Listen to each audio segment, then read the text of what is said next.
જય શ્રી કૃષ્ણ મિત્રો, એસ્ટ્રો સરળ યુટ્યુબ ચેનલમાં આપ સૌનું સ્વાગત છે, જેના દ્વારા અધિક માસ નિમિત્તે અધ્યાય અને એક વાર્તા કહેવામાં આવતી હોય છે. તો આજે અધ્યાય 23મો છે, ચિત્રબાહુનું આખ્યાન. તો રાજા દ્રઢધન્વા પૂછે છે કે હે અનંત ઉપકારી એવા મહર્ષિ, આ માસમાં દીપદાનનું શું ફળ મળે છે એ મને કૃપા કરીને કહો. મહર્ષિ વાલ્મીકી બોલ્યા કે હે રાજન, દીપદાનના મહાફળને જાણવા હું તને એક આખ્યાન કહું છું, એ તું સાંભળ.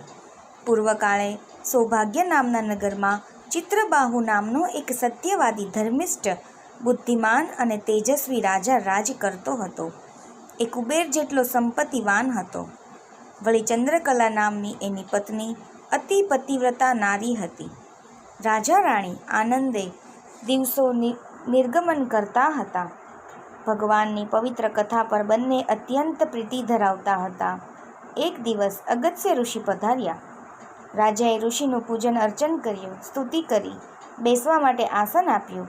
પછી બંને હાથ જોડી પ્રણામ કરતા બોલ્યા કે હે મહર્ષિ, આજે મારું રાજ પાવન થઈ ગયું.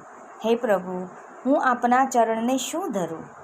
મારી ઈચ્છા તો આપના ચરણે મારું રાજ સોંપીને વનમાં એકાંતવાસે પ્રભુ સ્મરણ કરી જીવન સફળ બનાવવાની છે. તો કૃપા કરીને મારી ઈચ્છા પૂર્ણ કરો. રાજા રાણી બંને વનમાં જવા તૈયાર થયા. ઋષિએ આશીર્વાદ આપ્યા. પછી ચંદ્રકલાને કહેવા લાગ્યા કે હે પુત્રી, તું અખંડ સૌભાગ્યવતી બની પતિને પરમેશ્વર માની એની પૂજા કરજે. વન તરફ પ્રયાણ કરતા રાજાના મનમાં એક જિજ્ઞાસા જાગી. તેથી એ ઋષિને પૂછવા લાગ્યા કે હે પ્રભુ, પૂર્વજન્મના મારા કયા પુણ્ય બળે મને આ જન્મે રાજવૈભવ અને પતિવ્રતા નારીની પ્રાપ્તિ થઈ છે, એ કૃપા કરીને મને કહો. આ સાંભળીને અગત્ય ઋષિ બોલ્યા કે હે રાજન, ગયા જન્મે તું ચમત્કાર નામના નગરનો મણિગ્રીવ નામનો હિંસક શૂદ્ર હતો. તું અતિ દુષ્ટ અને મહાપાપી હતો, પરંતુ તારી સ્ત્રી પરમ પતિવ્રતા હતી. તારા સૌ સગા સ્નેહી મિત્રોએ તારો ત્યાગ કર્યો.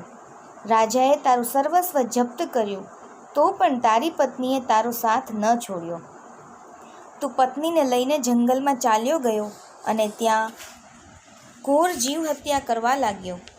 તારી પત્ની સીતા અને દ્રૌપદીની જેમ તારા દુઃખની સહભાગી બની. એક દિવસ ઉગ્રદેવ નામના ઋષિ જંગલમાં ભૂલા પડ્યા.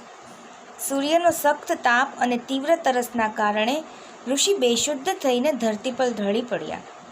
એ વખતે તીરકામઠું લઈને મણિગ્રીવ ત્યાંથી નીકળ્યો. એને દયા આવવાથી એણે ઋષિની સેવા કરી, પાણી પાયું. ઋષિ ભાનમાં આવ્યા. શૂદ્રની સેવાથી અત્યંત પ્રસન્ન થયેલા ઉગ્રદેવ સ્નાન કરીને એક વૃક્ષ નીચે વિશ્રામ કરવા બેઠા. શૂદ્રની પત્ની ફળો લઈ આવી.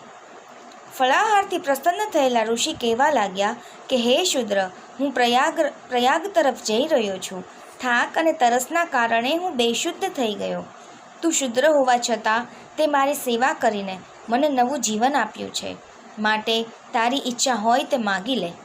ત્યારે શૂદ્ર બોલ્યો કે હે ભગવાન, મારે શ્રીમંત બની સગા સ્નેહી સાથે જીવવું છે, તો કૃપા કરીને મારી ઈચ્છા આ પૂર્ણ કરો. એનું પરિણામ તને અત્યારે તું ભોગવી રહ્યો છો. તો અધ્યાય 23 સંપૂર્ણ. બોલો શ્રી પુરુષોત્તમ પ્રભુની જય.